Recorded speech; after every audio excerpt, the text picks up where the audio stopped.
So, Doug, nice to see you again. Great to see you, Maria. I remember I was just telling Stephanie the story of when I first met you, and I heard your voice, and then I did the I always call it the poodle head cock, where I just kind of looked to the side. I'm like, I know that voice. And then you told me you did the Book of Joy. You That's wrote right. the Book of Joy. You narrated it, and I just was blown away. Like I was like you were a rock star in my mind in that moment because that book was so incredible, and I got it at the right time in my life. It was right after surgery, and I needed to hear all of those messages, and a lot of them were messages that were already kind of circulating in my mind that were then confirmed, which was something that was happening a lot in my recovery. But it was just so cool. And so I've been dying to talk to you about that experience. And for all of our listeners who I'm sure have read the Book of Joy because they're all on this path, I'm sure they're going to be just as excited as me. Well, thank you so much. I don't actually feel like the rock star. I feel like the warm-up band for the rock stars who were the Dalai Lama and Desmond Tutu. But it was pretty incredible to just get to be with them for a week and to be able to what made the whole experience, which was kind of ecstatic, kind of manageable and tolerable, was knowing that we could share it with the world, and that was really pretty awesome. Otherwise, Well, otherwise, I think I just would have imploded. I would have, yeah, and just the fact that, it was such an extraordinary historic meeting, and the fact that, if it had just been that I got to be there and I couldn't share it, it would have felt like such a waste. But the fact that we were able to both create the Book of Joy, but also to videotape it with five cameras, and we're actually going to be making a documentary film called "Act Like a Holy Man," which is a line from, as you may remember from the book, where Archbishop Tutu and the Dalai Lama are teasing each other at lunch, and they, were like a comedy duo throughout the entire week. And that's one of the things I love is that people laugh their way through the Book of yes, Joy. It's I did. They were funny. and they're so funny, and I think something like the Dalai Lama was holding forth, and he was teasing him, and Archbishop Tutu turned to him and said, "Act like a holy man." And it's just they the whole time they were just teasing each other that way. So we actually have just gotten permission to create a film, and Louis C. Hoyos, who won the Academy Award for The Cove, is going to actually be directing the film. So in addition to the book, people will be able to really have the experience of being there through the footage as well. So cool. I was Yeah, going to ask you what was going to happen with all that footage yeah, because I kept in interviews hearing you talk about how you guys filmed it. I'm like, but I haven't seen anything. And I right. forgot you had mentioned to me you guys were doing this before. Yeah, That's so great. yeah. So I guess this historic meeting, you're getting to be a part of this. And are you just relying on the cameras capturing stuff and then taking from the cameras and watching the footage back? Are you taking notes? How are you soaking this in so that you can create the Book of Joy for us? Well, that's a great question. And well, first of all, what we did was in addition to, I worked for about 6 months with the Dalai Lama's translator to come up with the questions, because I had worked with Archbishop Tutu for over a decade at the time. And so we knew where a lot of the most amazing stories and their views and their values and where they converged or where they diverged. And so we came up with all those questions.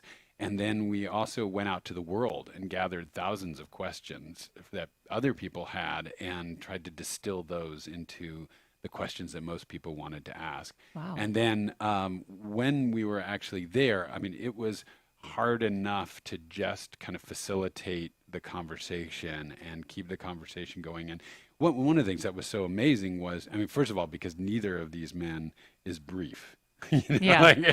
So we had a week, but we had to get a whole book. We had all of these questions, and each man is used to kind of giving a sermon, Yeah. or a drash or darshan, and so It's the they're, hardest part of an interview is you like, know, do I cut right, in? Do exactly. I? And it's like cutting into the Dalai Lama and Desmond Tutu, not so easy, Yeah. excuse me, Yeah. mostly I was just facilitating the conversation, and then the cameras were recording, and then we had everything transcribed, and then I was able to go back and look at the cameras and also just get the sense of kind of the poignancy of, I mean, it was so profound to see their friendship. That was one of the things I think we tried to capture in the Book of Joy, which was so incredible, was it wasn't just like a traditional kind of journalistic interview, which is that we were witnessing this extraordinary relationship and this incredible I love. get the chills. And I mean, this amazing example of what's possible for all of us when we are together, when we are better together, Yeah. because there's just this, they've only met half a dozen times. But they, what Archbishop Tutu said is, when we were quiet, we discovered that our spirits were kindred. And there's just this kind of sense, they call each other their mischievous spiritual brother. Mm-hmm. And you just, they are just on this kind of expressing this incredible unconditional love and also teasing each other mercilessly at the same time. So so we really wanted to try to communicate that and share that, which fortunately the cameras picked up. So we were able to kind of share that experience as well. Yeah. I think it's so funny. I wonder, do they let their holiness guard down amongst each other? Like I know Yeah. Desmond Tutu got him to dance, and Yeah. he's not allowed to dance technically. So was there something that was happening between the two of them where it's like, okay, listen, I can imagine that, the Dalai Lama has to continue on with the boundaries and be the holiest of holy so that he can be an example for everyone, right? Right. Like if you're a yogi, you've got to be a yogi to the highest extent so that you can be followed. But when you're amongst a peer, Right. which is so rare for them, Exactly. I wonder if they can kind of let their guard down a little bit and it's okay because the rules are just there for the people in a sense. Well, it's a great question. Really, I think that that's what was part of the magic, was that you actually were getting to be friends with the Dalai Lama and Desmond Tutu through their friendship with each other, right? So many of us go to these incredible spiritual masters and, we're there as disciples or students or, they have to kind of make pronouncements from on high. And really, what you got to see was their humanity in a way that Yes. we rarely get to see. And the beautiful thing is, for these two men in particular, was that they actually don't want to be on a pedestal. They are incredibly humble and see themselves as just two of the 7 billion people on the planet. And so they're happy to let their guard down. They're constantly trying to break down that barrier between people. So, for example, our sound technician is miking up the Dalai Lama, and the Dalai Lama is pulling on the sound technician Juan's beard and mustache. And, as if to say, this incarnation, I'm the Dalai Lama and you're the sound technician. Next incarnation, maybe I'll be the sound technician and you'll be the Dalai Lama. But trying to constantly break down those barriers, and it's very hard because we're constantly putting them on the pedestal. So Yeah. when they had that, and really that was one of the most amazing things about the week, which we really did not anticipate. We knew this was going to be historic. We knew it was going to be inspiring. We had no idea how much it would mean to the two of them. And the great world leaders just don't get a lot of time to hang out and have a beer with their buddies. And just to have that time to be with a peer, Yeah. Oh my God. I just felt that and I got emotional. Oh, it's really was so profound for them. yeah. And to know, frankly, that this might Did be, you just feel it too? Oh my God. I felt it so hard and I feel so weird. Well, we also knew that this might be the last time they would see each other. Archbishop Tutu had been sick with prostate cancer, and the doctors weren't letting him leave South Africa. and the Dalai Lama is not allowed to go to South Africa because of pressure from China, and because so we knew that we had this little window Yeah. of bringing them together, and I think that made it all the more poignant that we knew that this was such a treasured experience. And like that, we take it for granted with our friends and our family and our loved ones, well, there's always going to be more time, but knowing in some way that this might be it Yeah. just added so much to it. And a lot more pressure for you. An enormous amount of pressure. Yeah. And You can't screw this one up. you can't screw this one up. And it was really, I was there the night before the interviews began, and I woke up at 3 a.m, and it was as if I had been shaken awake. And the Dalai Lama gets up at 3 a.m. to meditate, and I just get up at 3 o'clock in the morning when my demons get me up. And the demon that got me up this night was the demon of self-doubt. Mm-hmm. And I was sitting there like saying, who the hell am I? What am I doing here? When exactly is Anderson Cooper or Oprah Winfrey or Maria Menounos going to show up and do this interview so I can sit down? And then I just had this, I remembered something that Archbishop Tutu had once said, where he said, sometimes you're the one who's in the room. And it really doesn't matter what your limitations are or your insecurities are. You just have to show up and be there to let happen what is meant to happen. Mm-hmm. And when I was able to release that kind of sense of, it was about me in some way, and really I was just there to facilitate what was meant to happen, then the week was bliss. Yeah. That's such a powerful moment, because I think everybody has self-doubt. And as you're saying it, I thought of a zillion instances where I was in situations I'm like, wait, why am I the one here? Like I'm presenting with George Lucas and Steven Spielberg and all these heavies and me. And you're like, wait, well, what? Right. Huh? Sean Connery, what am I doing here? Or the Obama family, I'm sitting down with them and I'm like, wait, why me? But then it's like, why not me? Right. And why not you? Right. And so you go on this journey with them, and I want to talk all about the things that we learned from the Book of Joy. I was taking down some of the notes because I remember I took down notes at the time. Well, I just wanted to add one last thing that you were just saying about the self-doubt, because actually it was really quite sweet when I was talking to Archbishop Tutu before we were going to India. And, he said to me, I'm a little nervous about crossing swords with the Dalai Lama. I'm not cerebral. I'm very instinctual. I don't, I'm not. And basically what he was saying is, here's the Dalai Lama, who's this incredible, kind of critical thinker, and, he's very into science, and, has been, kind of sharpening his intellectual, perception and sword for his whole life. And here is this man who is a Nobel Peace Laureate. He's led his country to freedom. He has done truly one of the most extraordinary things that any human has done on this planet. And he's still nervous. Yeah. And he still has self-doubt.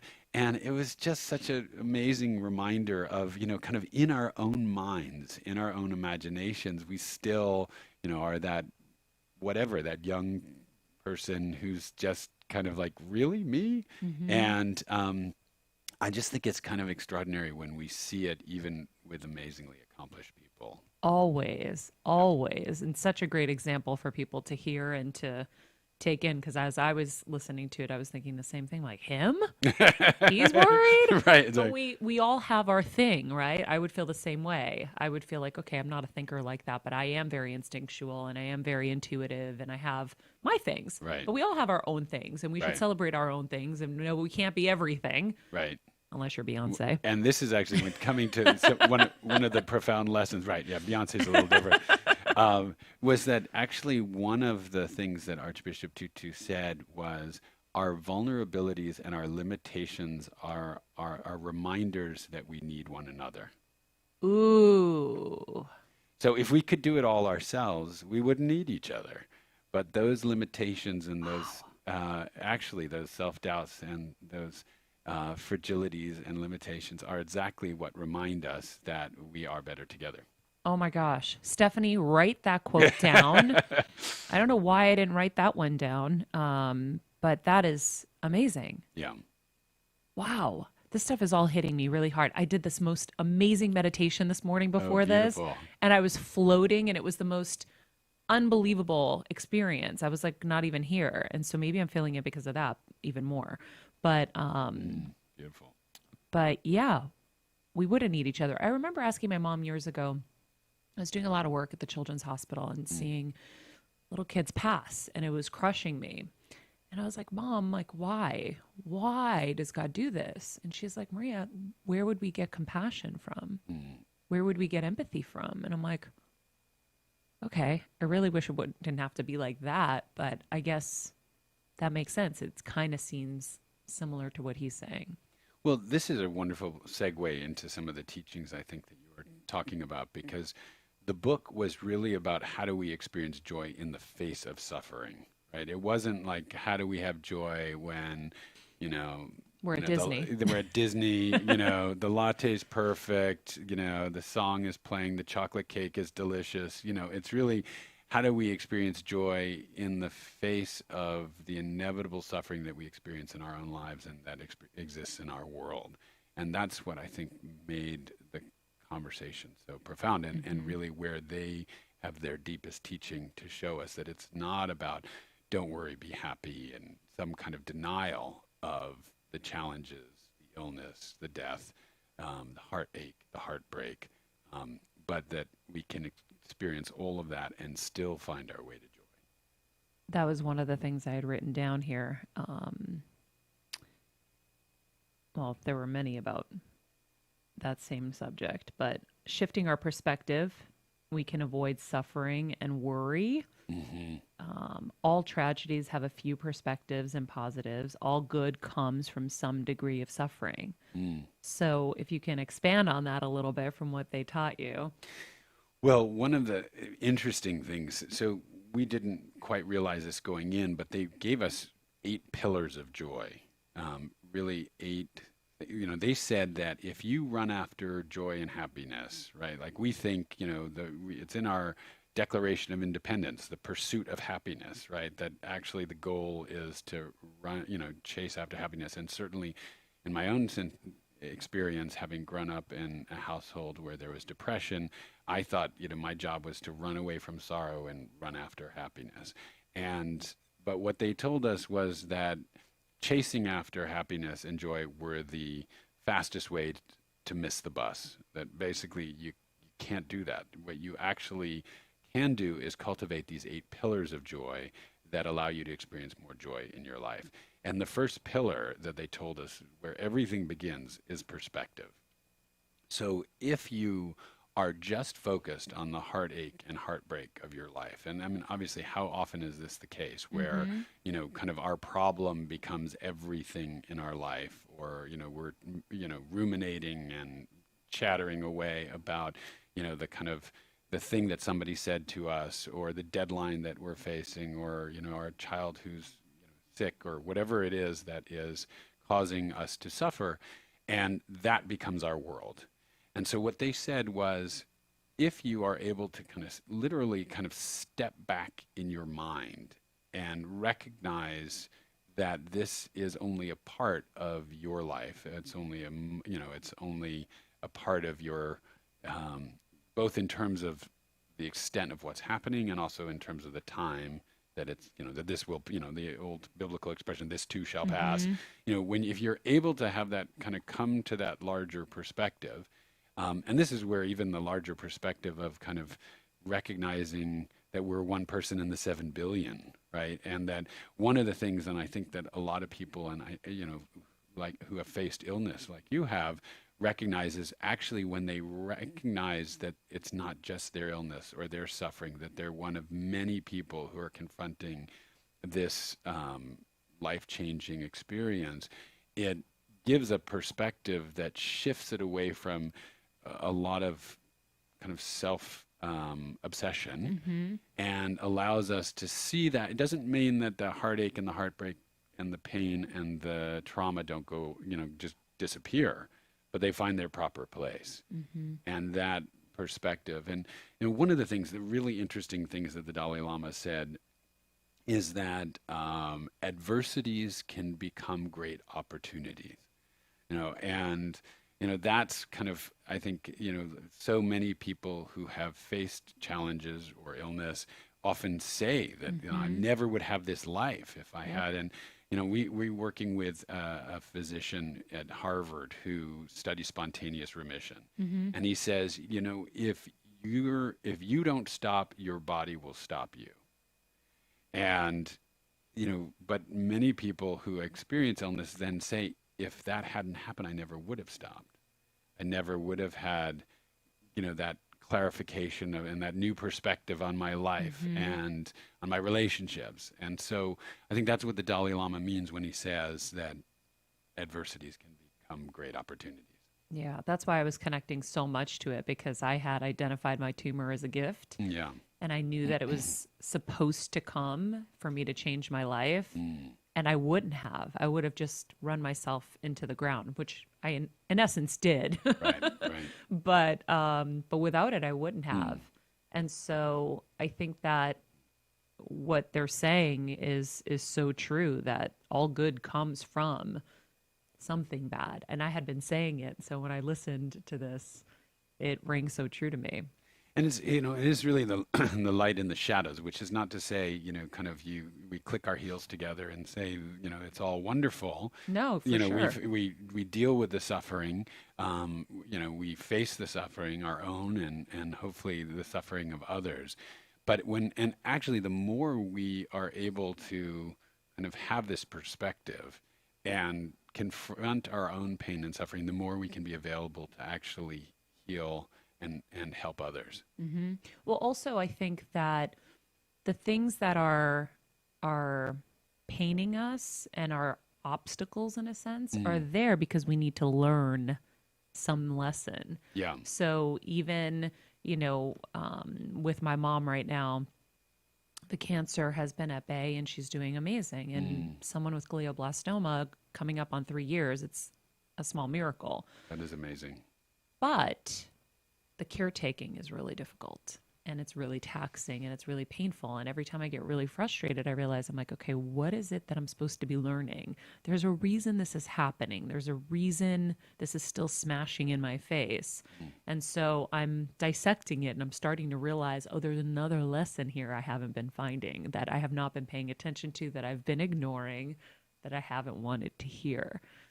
And so I think if you look at things like that, they're all lessons, even the most painful things. Well, you're reminding me of one of the most profound things that Archbishop Tutu ever said to me, which was how we make suffering ennobling and not embittering. Right. So when trauma happens, or suffering, or illness, ours or others, it's very possible that we can become angry and bitter about it, and why me, and why did this happen, and what is it that causes some people to get bitter, where others are what he calls ennobled by it, meaning that they grow and learn and develop, and it is, as you're describing, part of their development as a person, as a soul. And what he said is, there are two things that you need to do that make the difference, basically. You find meaning in the suffering.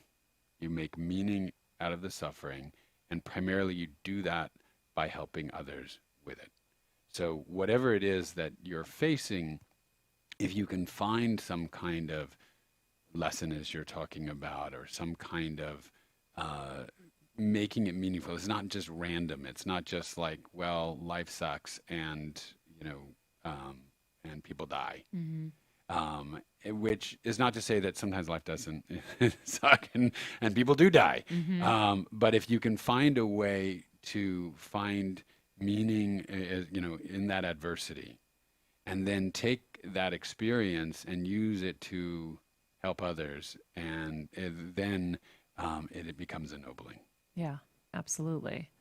I think I think there are so many things that can be done. I mean, even for me, I know that because I'm a communicator, Hmm. I can communicate the lessons I'm learning, or I can help people find those lessons. And everybody has something to offer from these experiences, whether it's to the masses or to a few. Right, right. Um, so, okay, so that was the first pillar. Let's go through the Yeah. others. Well, so there, I'll give you a quick overview and we can stop along the way any Hmm. ways you want to. But so there are four pillars of the mind, which are perspective, humility, humor, and acceptance. And then four pillars of the heart, which are forgiveness, gratitude, compassion, and generosity. And so the ways these relate to one another, they relate to one another in an interesting way because when we have that proper perspective that we talked about, then we also have a proper perspective on ourselves, and we do realize that we're one of the 7 billion people on the planet, you know, no better or no worse than anyone else. And so that leads to this kind of natural humility. And from that humility, we're actually able to laugh at ourselves and laugh at our lives, and that's humor. And that's what they're doing. I mean, they're just doing, you know, they're teasing each other, they're teasing themselves. And I, you know, I said to Archbishop Tutu, you know, your humor is not like, you know, it's not a cutting humor, it's not putting anybody down. And he says, yeah, it's kind of like stand next to me and we'll laugh at me and then we'll laugh at you, you know. And it's really just, you know, laughing at the that it is hilarious being human, you know, like Hmm. being alive, being human, you know, like just it's a funny reality. And you know, like I once worked with a shaman who said, you know, basically you can laugh or you can cry. They're kind of the same thing, but laughing just feels better, you know. And I think that ability to laugh at ourselves is a really fundamental way in which we kind of almost viscerally kind of loosen our suffering in our body Hmm. and are able to experience more joy. So from humor, once we're able to kind of laugh at ourselves, Actually, before yeah, you go go ahead. on from Yeah. that, I wonder, are they also saying that we're kind of insignificant when you really think about it, but also can be significant, Yeah. right? So if you think about the fact that we're one of 7 billion, we're Right. just ants, Uh, right? But we could be a powerful ant while we're yeah. here. But otherwise, we're making so many molehills Right. Right. Right. Exactly. out of things. Well, yeah. I mean, I think that's a really true. I mean, it's like it's this. I think it's no better or no worse than anybody else. It's not like we're not so significant and we're not insignificant. You know, I Yeah, mean, it's this incredible paradox where we matter enormously and we don't matter. exactly. Right. So it's like you can't make things so big, Right. like it's only you. I mean, that's so ego centered, Right. right? And there's this one of my favorite sentences that Archbishop Tutu said during our week together was, "You will be surprised by the joy when you go beyond your own self-regard." And I think that self-regard, that self-preoccupation, that is um, so inevitable in just the fact, first of all, that we see the world from our own perspective, right? Hmm. It's just kind of how we evolved. For independent locomotion and that we see everything through our own eyes. But it's also that especially in this modern world, and it's all about me, me, me, me, me. Hmm. And, you know, like the science is really interesting because they brought the science and they asked me to bring the science to what they were saying. And one of the things that the science shows is actually you're much more likely to have a heart attack if you use the words I, me, and mine a lot. Whoa. Yeah. It's like this incredible research. I think the researcher was at UCLA who was studying kind of, you know, heart attack um, preoccupations. And that kind of self preoccupation is one of the things that is actually very unhealthy. And so, what Archbishop Tutu is saying is not only is it unhealthy, it's actually going beyond that, kind of, and if we think about it in our own experience, when we're ruminating on ourselves and we're kind of, preoccupied with ourselves, it's typically not where joy comes from. Yeah. Well, it was funny. I was thinking about what the difference is because we talk a lot about like self-care and well-being and all of Hmm. that here. And when they say when we're focused on ourselves, we will tend to be unhappy, Yeah, right? That was one of the things they talked about in there. How do you balance that line of loving yourself yeah, without loving yourself? right. Well, I think that this is a really important point, and actually, I think there's a gender component of this too, right? I do You too. you got to remember these are Mm-hmm. two men in their 80s, right? Yes. And I think actually, for women are often educated to really think about others Mm-hmm. first, and often don't take care of themselves, right? So I Exactly. think they're not saying don't do that. They're not saying, but I think what they're saying is that, you know honoring yourself, listening to yourself, taking care of yourself is important. But that, ultimately our greatest joy is not about a spa day. You know, our greatest joy is actually when we turn to others and are in relationship with others, which is really what if we go on that spa day with our friends, Yeah. if we're there and but we really, what we want is actually to bring joy to other people. That was kind of Mm-hmm. one of the basic punchlines of what they said. It was that it's, the fastest way to experience more joy in your own life is to bring joy to other people, so I think that is, so I think, like everything in our society, it's very easy to kind of take it to extreme or to commodify it or say, well, if I just buy more stuff for myself or, more creams or go to spa days or, get a massage, then I'm going to be more, then that's the way to self-love. And what I think they're saying is actually loving yourself and loving others are like this are inseparable. And that actually the more we, and I think this is actually where, you know, that doesn't mean self-sacrificing, right? It doesn't mean exhausting Mm-hmm. ourselves to the point where we're not honoring our own truth or our own needs. That's where I think that the message of self-care is really important. Or helping people that are hurting you. Right, exactly, exactly. Yeah, absolutely. Trying to save people that can't be saved. Right, exactly. Okay. That was definitely one of the questions I wanted to get clarification on.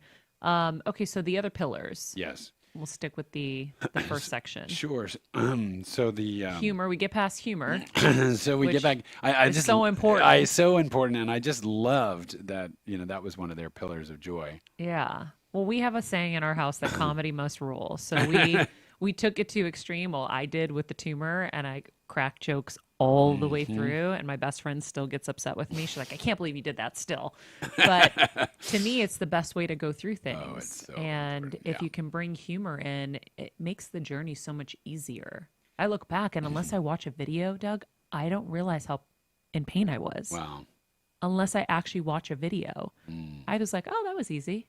That was nothing." But it wasn't. But that's what my feeling and my recollection of it is because I went through it with humor. Yeah. And I think the humor is so healing, and the humor is so vital and important. And when we are able to laugh at ourselves and laugh at our lives in the way you were describing, we come to something that the pillar that they called acceptance, which is just accepting the reality of what is. And it was interesting because that the chapter is called "Acceptance: The Only Place from Which Real Change Can Occur." Right? We often think of acceptance as acquiescence, or I'm just putting up with you know what's bad or what's hard or oppression or suffering. But what they told us is, you have to actually see what's true and what is. You have to accept the problem before you can solve the problem. actually designers have this same view, like it's design thinking, like you have to accept a problem before you can solve a problem. And so they reminded us that ability to accept the reality of what is true in our life and what is true in the world, that's the place from which we can actually make real change. So that was the fourth pillar of the mind. Is acceptance kind Yeah. of like surrendering? So it's interesting because I think it's so easy for people to hear surrendering as acquiescence, right? Like I'm giving up. Mm-hmm. Now, Yeah. I think spiritual, people who believe, who have a belief in God, which obviously one of these men do and one of these men don't, Mm-hmm. then that's surrendering to something greater than yourself. Mm-hmm. Then, yeah, in many cases, I think that's a kind of acceptance of the reality of life. Excuse me. And whether you think of it as, acceptance of, surrendering to, a higher power, or surrendering to the reality of, that we are limited and one of the 7 billion people who need to solve our problems on this planet. It is an ability to recognize that, to not deny the truth of what is. And I think so much of the time we are in denial, or we want it to be other than it is, or so we're not really facing reality Mm-hmm. squarely. And then they said that once you have acceptance, then you also can move into forgiveness, which is, and if you accept the reality of what is now, you can forgive what wasn't. You can forgive those in your life who may have harmed you, who maybe weren't the best parents or partners or whatever, it is that those who have harmed you. And they were adamant about how important forgiveness was. Actually, when we were talking about forgiveness, it was the only time in the week that I thought the Dalai Lama might slap me. That the most compassionate man in the world might actually reach out and Why? What and crack me happened? across the face, because I said to him, what do you say to people? I was using that wonderful interviewing technique where I didn't say it. I was saying, Uh-huh. like other people might say that Yes, yes. forgiveness is weakness, right? Because a lot of people do feel like if I forgive them, it's weak. I should, I'm letting them off the hook. And, the Dalai Lama, kind of with his hand doing these karate chops was like, for that is, wrong 100%.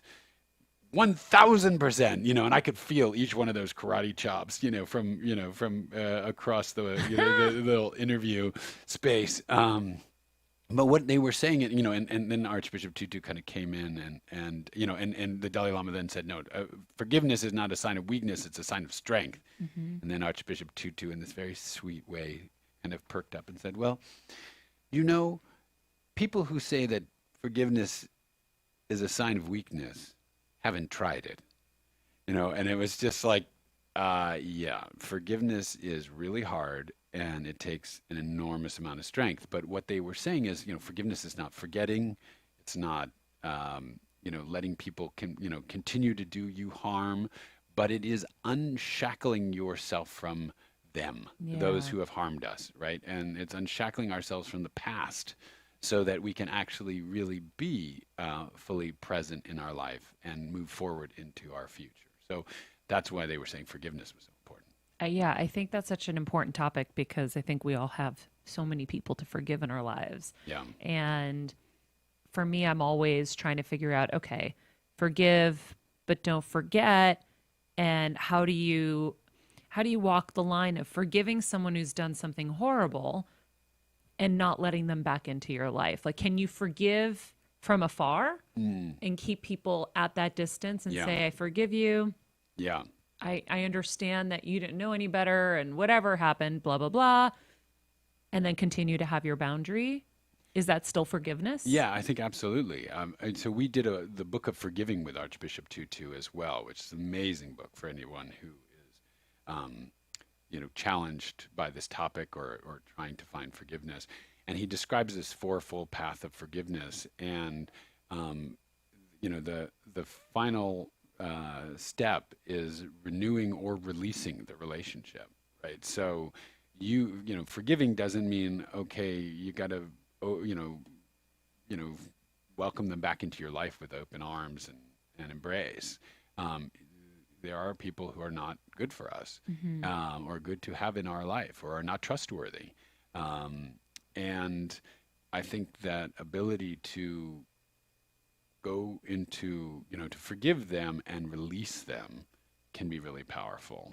So I'm getting a question from the booth, which I appreciate, by the way, guys. Yeah. They want to know, does forgiveness need to be communicated to the other party? Well, that's a really interesting question. There is in the fourfold path of forgiveness that Archbishop Tutu talks about. There is a process of naming the hurt and stating your truth, right? To them? To them, so that you give them the opportunity to Tell their side. yeah, to tell their side, or to actually apologize, or to heal the relationship, right? That's not always possible, right? Not people aren't always willing to or able to take responsibility, or even and that is that's where compassion often comes in that we also realize that that we had a role in it. Oftentimes, you know, pain and suffering are co-creations. So, I think one of the things we research, every culture has an understanding of revenge, and every culture has an understanding of forgiveness. And the way Archbishop Tutu described it is, it's like you are choosing to relinquish your right to revenge.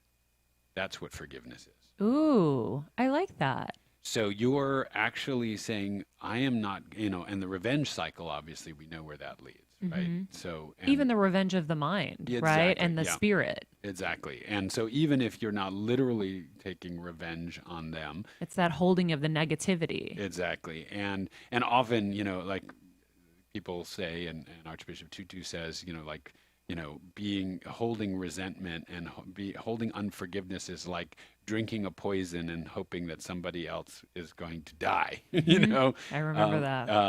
And so, that ability to actually and actually the physiology of unforgiveness is quite amazing. How the scientists have found, that kind of bitterness and holding on to that unforgiveness can really be toxic for your body. So that ability to release that and come to forgiveness, it both kind of heals yourself, and it also heals the social fabric, which is why it exists different from and is the kind of antidote to revenge. Hmm.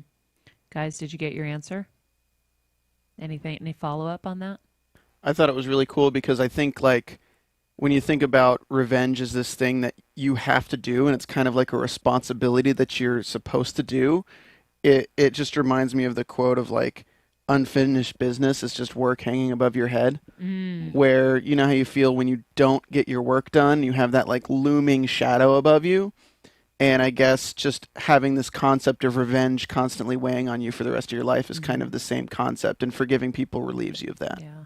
I Yeah. also am thinking about the idea, when you believe in God and you're very, faith based, Hmm. there's the notion that you have to be the better person. Hmm.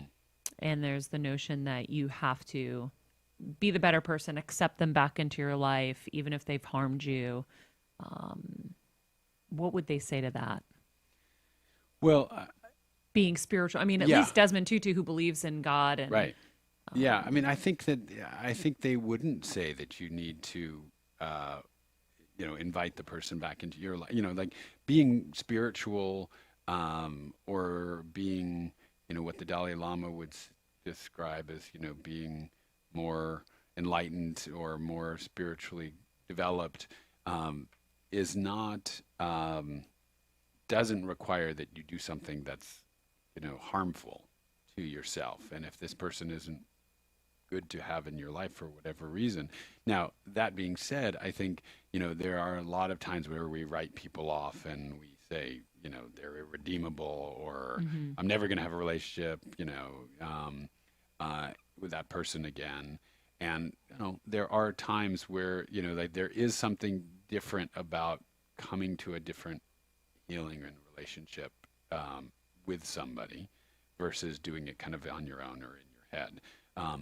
So it's there are pros, you have to look at each relationship and decide what is called for in the circumstance. But I think that point of like, this sense that, kind of unforgiveness or seeking revenge, or, explicitly or implicitly holding on to it, I think it's so interesting because, Archbishop Tutu says it's our natural response is when we are hit, we want to hit back.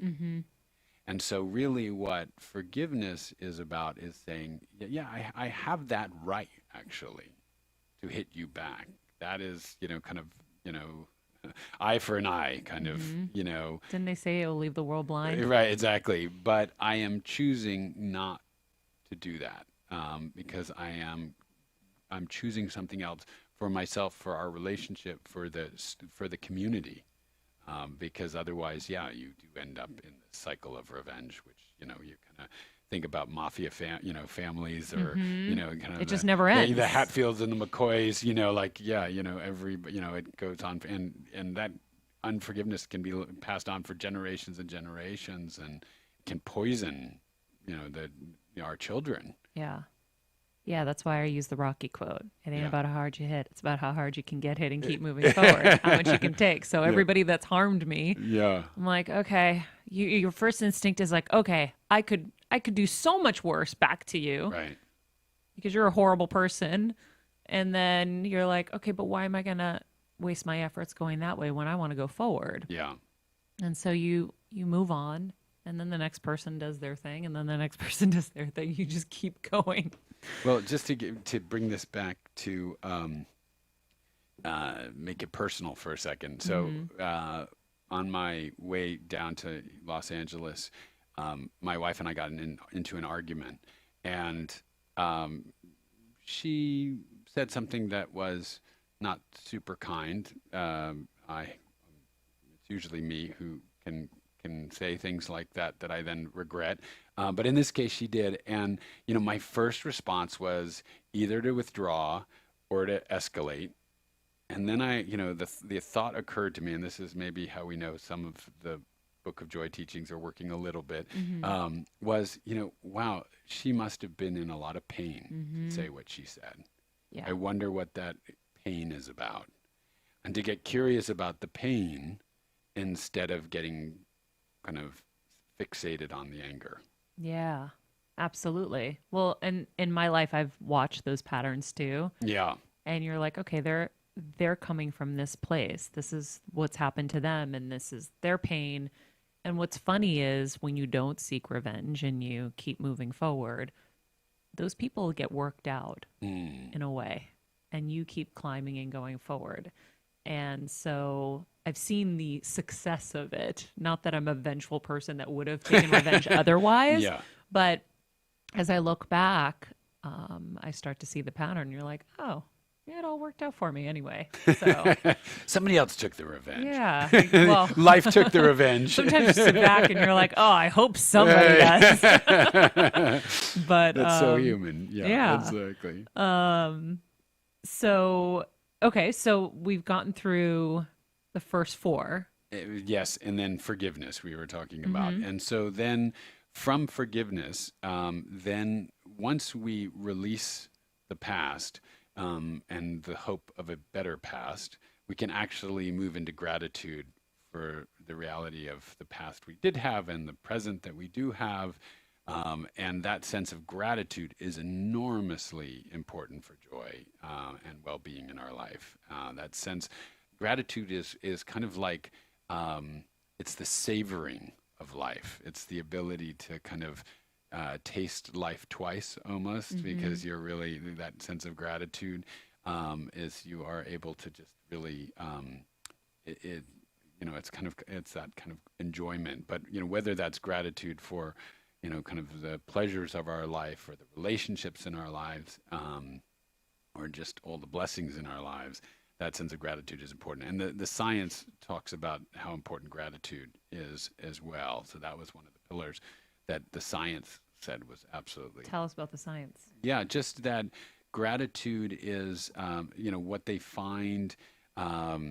Sonia Lubomirsky, who's a researcher at UC Riverside, the three things that she found that in her research, she said about 50% of our ability to experience happiness and joy is a kind of temperamental set point, right? So it's kind of like some people wake up in the morning and, it's like going to be a great day. And other people are like, another effing day, and so some of it is kind of temperamental, but the other 50% is under, we have influence over.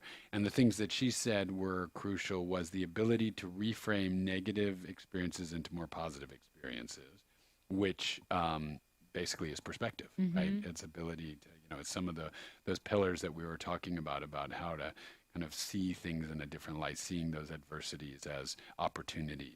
Yeah, or like life is happening for me, not to me. That has been my mantra. Exactly, yeah.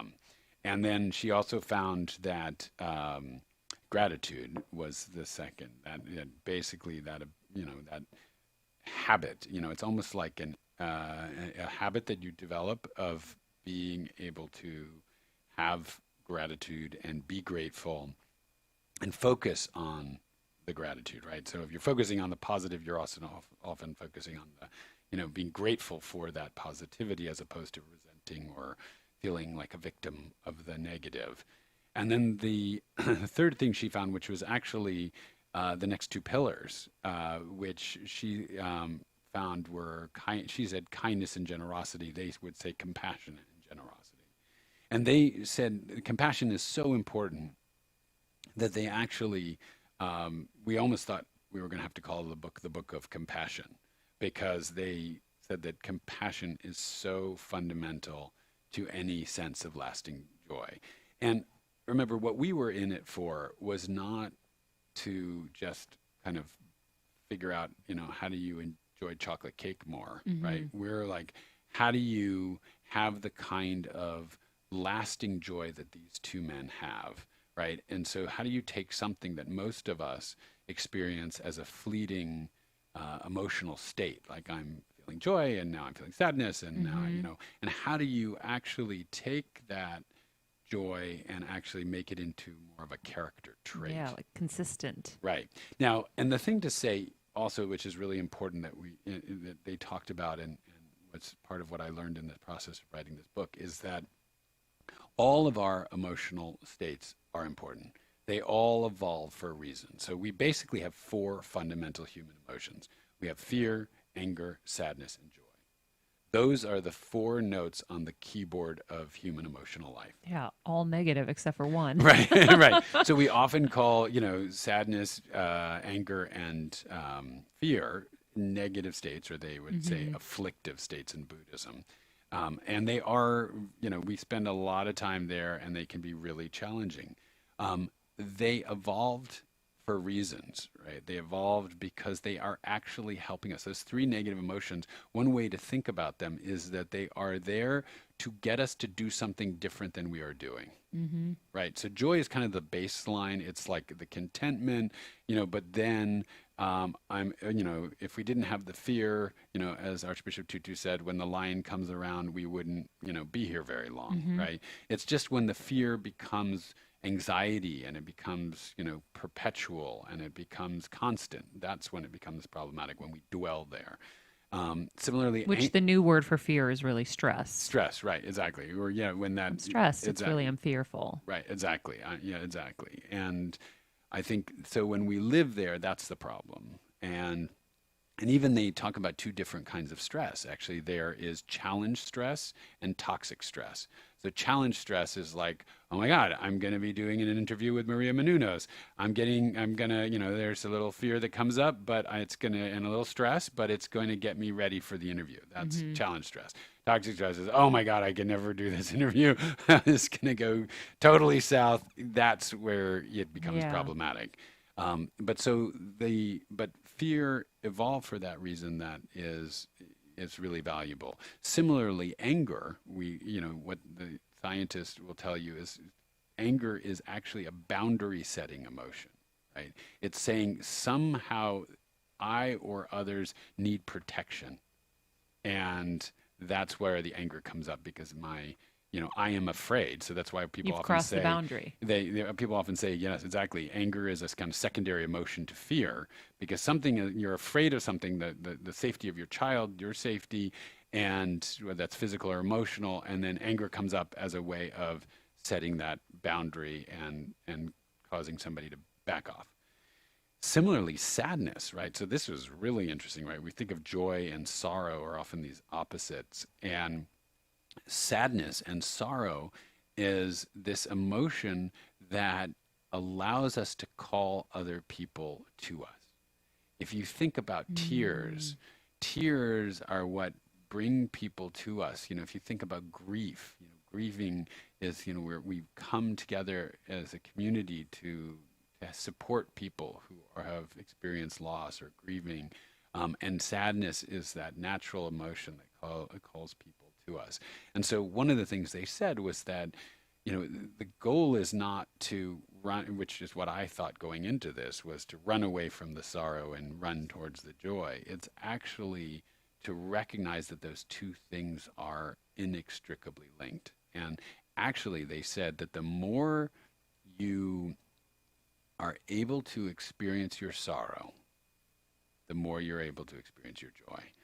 So it's this fascinating thing, which is, it's almost like a knob on, the volume knob on a stereo, where you can turn down the volume on your life through drugs or denial or alcohol or work or whatever your distraction is, and feel less of the pain, but you also feel less of the joy as well. Or you can turn up the volume, and as Archbishop Tutu says, you will laugh more, but you will also cry more. So that is why shifting perspective is so important. And seeing these other emotions as positives, or that they can be positives. And that they have their role, So I think, a lot of people who are on the self-improvement spiritual path of some sort kind of want to do kind of spiritual bypass, and they want to kind of, leapfrog over those negative emotions, or just say, well, let's just make it all joyful, or let's make it all good. And, I have been, known at times in my life to be a little bit of a joy Nazi in that regard too. And that's really not what they're saying. They're not, and I think, what was one of the really interesting things that people ask is, where did they disagree?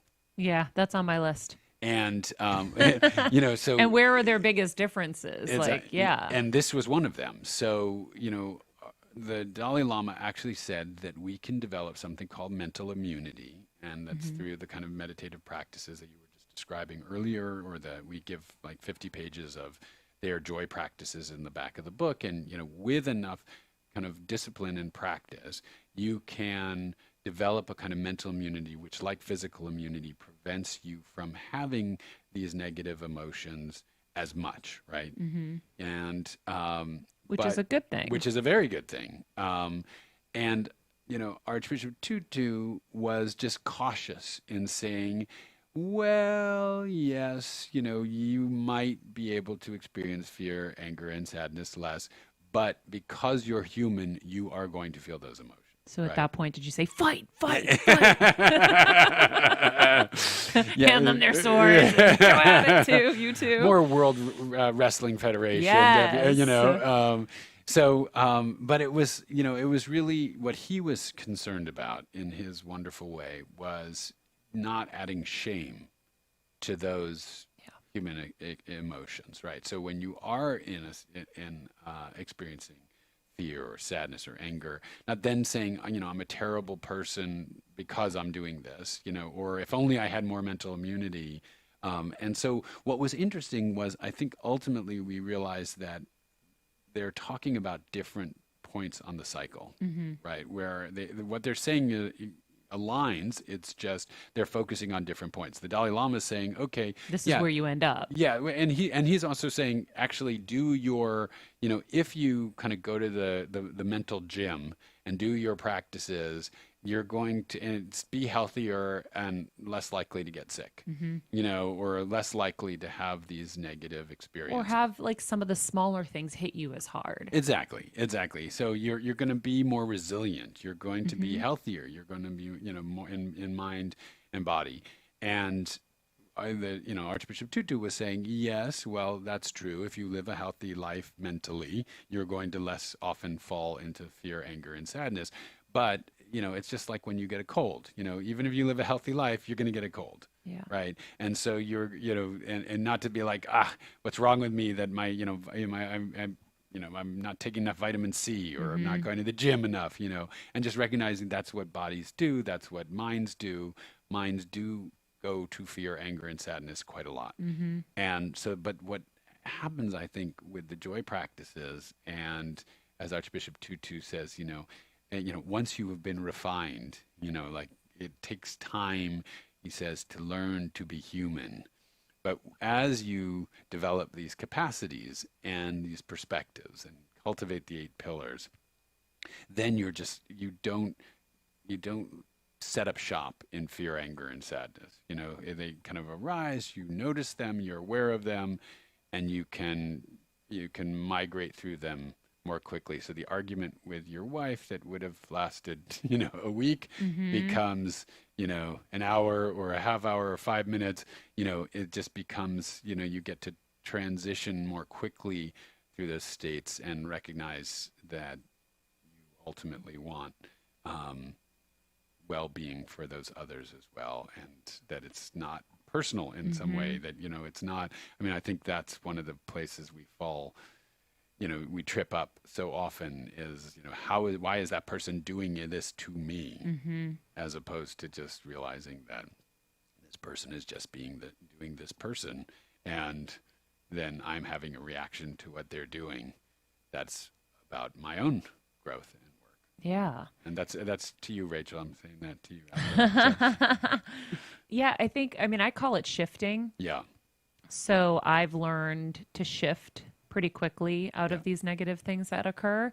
But then there's always those few triggers that are really difficult, like the childhood triggers that are hard to get through, that get me. And then it takes me like a week. And I'm like, wait, where are my practices? How come I haven't employed any of the tools? Right. But so I see where both of them are right with that. I wonder, you must be familiar with Esther Hicks' work, right? I've heard of her work. I don't know it very well. Oh, okay. Well, I guess it doesn't matter. We'll move on from it, because there's stuff that she says that kind of goes along with what they're saying, but is a little contradictory too. So, but we'll move on from it, because if you don't know it, then it doesn't make sense. Sure. That's a good edit point right there, Stephen. Okay. Keep on going with the pillars. So really, we're kind of at the culmination, which is compassion and generosity. And compassion is that turning beyond ourselves outward toward others, which is that place which brings us so much joy. And generosity is the enactment of that. So it's actually, and it doesn't just mean, we often think of generosity as money, but it's really a kind of generosity of the spirit, which they talked about, which is, which is actually the encapsulation of the other pillars, right? It's all 8 pillars together, which is this kind of generosity of the spirit, which is what they have, which is this incredible sense of really like, kind of giving our best to one another, right? Giving, this sense, we often think of generosity of the spirit is kind of like, assuming the best of others, right? Assuming that, their best intentions, and which, again, does not mean that we're not, where we don't recognize where people fall down, and that, we have to be mindful of who's trustworthy and who's not trustworthy. But this kind of generosity of the spirit is what you see in these two men, right? That what makes them so luminous is that their kind of spiritual practices radiate out into this incredible loving kindness and generosity of time and attention and concern. And I think one of the things that makes them so amazing is that they're not a Christian leader and a Buddhist leader. They're these two kind of global figures who care only about humanity as a whole. I'll give you a kind of amazing example of this generosity of the spirit and compassion. This story that the Dalai Lama, we asked him, like, how do you forgive China for invading Tibet and occupying Tibet and basically annexing Tibet and basically making his life really hard. And continues to. And oppressing the Tibetan people and, oppressing their education and their language. And what he said was, I can have compassion for the negative consequences and the karma that these Chinese officials are creating. And I think that, it's like, whoa, it's like, that kind of amazing perspective shift, right? That these people who are, oppressing you. I mean, there was one story he told as well about this, the night that he fled from Tibet when the Chinese had invaded, and he was afraid of a kind of bloodbath happening. And he fled that night disguised, and he told us this incredible story about kind of fleeing and the fear that he was experiencing and the Chinese artillery and everything. And there was a monk who was arrested that night and taken to a Chinese gulag and tortured for 18 years. And he said it was they didn't have shoes there. It was so cold that when you spit, your spit froze. And that people were so hungry that they were reduced to kind of eating the dead bodies, but they were so frozen that they couldn't, right? So this is what, like, he was describing, and then finally he was released, and he was telling the Dalai Lama this story. And he said during those 18 years, there were some dangers. And you think? Yeah, you think? And the Dalai Lama is like, and I'm thinking, yes, there are dangers. You almost died, doubt. And he said, and the man said, there were dangers that I would lose my compassion for my guards who were torturing me. I know, it seems kind of superhuman, doesn't it? But, that... Compassion for the guards who were torturing me. I know, unbelievable. Whoa. I know. We have a lot of growing to do to get to that. I know, just amazing. Yeah. And so I think, that, it was funny during the week they were teasing each other, like who was going to heaven and who was going to hell. And, the Dalai Lama would say, well, you're going to heaven, so maybe, but because I'm an infidel, I don't believe in God, maybe I can hold on to your skirts, you can get me in, and hilarious. It's really funny, right? Exactly. And then at one point in the dialogue, the Dalai Lama said, I've decided I don't want to go to heaven. I want to go to hell. There are more people there I can help. Come on. I'm like looking at his picture right now and he's laughing. He's like, yeah, I'm going to go to hell. Ha, ha, ha, ha, ha. Wow. Yeah, it was amazing. I mean, that's why they're just on a whole other dimension. Right, exactly. But, the other thing I would say is, it is easy with these stories to just say, here are these superhuman people and, you got to meditate, 6 hours a day, or in order to develop this kind of orientation. And Archbishop Tutu was teasing the Dalai Lama that he meditates too much. Like that 6 hours is really too much. But the thing that you saw in this week of them together, and you probably picked up in the Book of Joy, is that actually they are human. Their friendship is this wonderful model of what's possible for all of us, right? It might not be quite as sparkling, quite as illuminated, and as kind of spiritually enlightened, but they all, we're all, as Archbishop Tutu said, it takes time to learn to be human. We're all on the path. And there's this one amazing time when I was interviewing Archbishop Tutu, and he was around forgiveness, and he had made the decision to go back to South Africa with his family from England, where they were free and equal citizens, and then they had to go back to South Africa where they were second-class citizens, and it meant breaking up their family because they couldn't get a real education for their children because they were black. And his wife didn't want to go. And he was being called back by the church to kind of come lead the resistance. And he explained that this almost broke up their marriage. And I asked him, and I said, have you ever asked Mama Leia for forgiveness? And at first, he was kind of like, he was like, just a man. First, he was just a man, and he was like, a man in his 80s, and he's like, well, it was the right thing to do, and I, had to make the choice, and I'm the leader of the pack. I had to make a decision. And you could see, this was this amazing moment where you could see him getting reactive, like we all do, and then he paused for this moment. Right, you could just see that little pause that sometimes meditation or prayer gives us, that between reactivity and response. And he paused, and he said, I'll ask her. And several weeks later, after he wrote to me, and he said that he had asked Mama Leia, and she had said that she had forgiven him. Wow. So marriage makes us all human. Yeah. And in the end, we are all human. And the Dalai Lama will tell you he's just, another simple monk.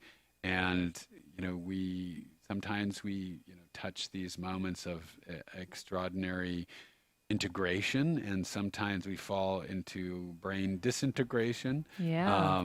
And through stress or anxiety or our triggers, as you were saying, from our childhood.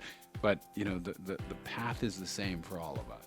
Yeah, it's just so interesting to see that he hadn't even considered it. Yeah. He hadn't thought of it, because I think what we all do is our inner circle bears the brunt of everything so that we can be everything to everyone else. Right. And he didn't even realize. Right. We kind of hit him. Yeah. With that one. Well, I have about 1,000 questions I haven't even gotten to.